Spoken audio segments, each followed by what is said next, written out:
Hello， 大家好，我乌今天来做一个大马名菜奶油大虾，会分享干湿2种不同的做法。马上开始吧。我买了些中号的老虎虾来做这道菜。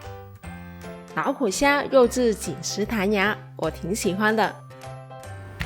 先把它们切理一下吧，像这样剪一下之后，很容易就可以从虾腔下面的位置调出虾味了。脚啊、须啊也修剪一下吧。修理完之后，就是开虾背和挑虾线的处理了。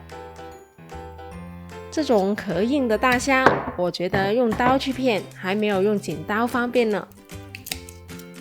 我買的這批蝦線是很乾淨的，真係陰公豬咯！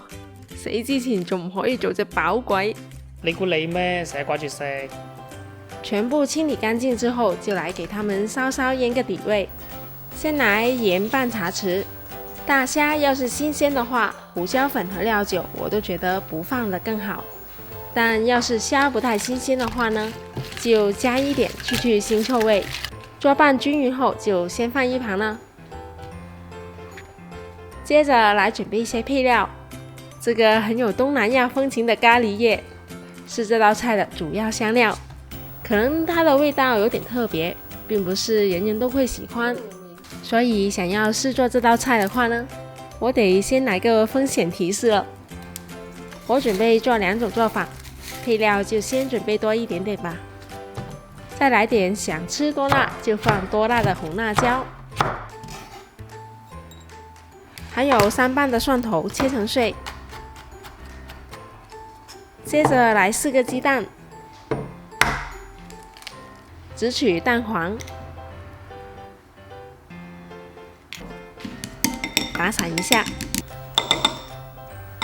至于剩余的蛋白嘛，可以用来做双皮奶呀。材料就这么点了，现在开始制作了。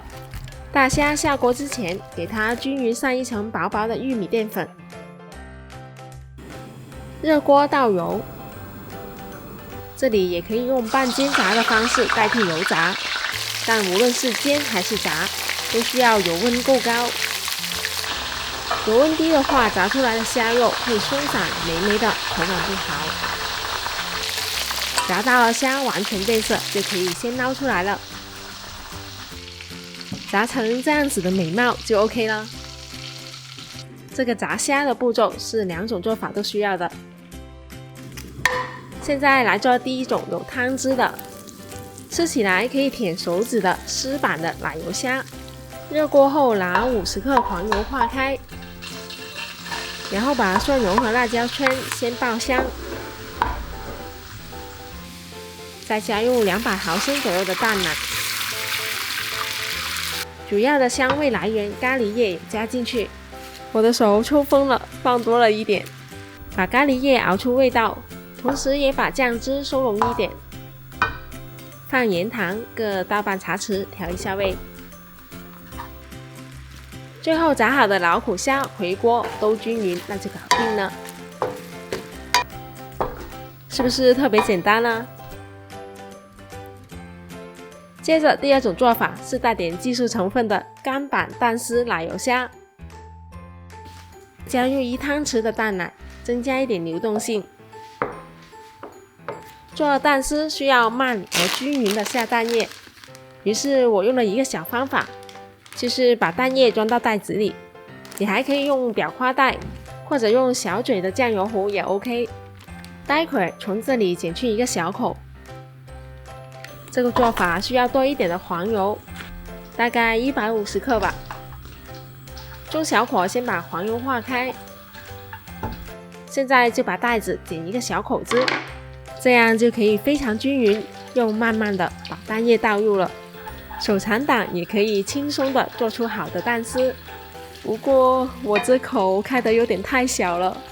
蛋液一边下，另外一只手要不停的搅动，手速尽量快点。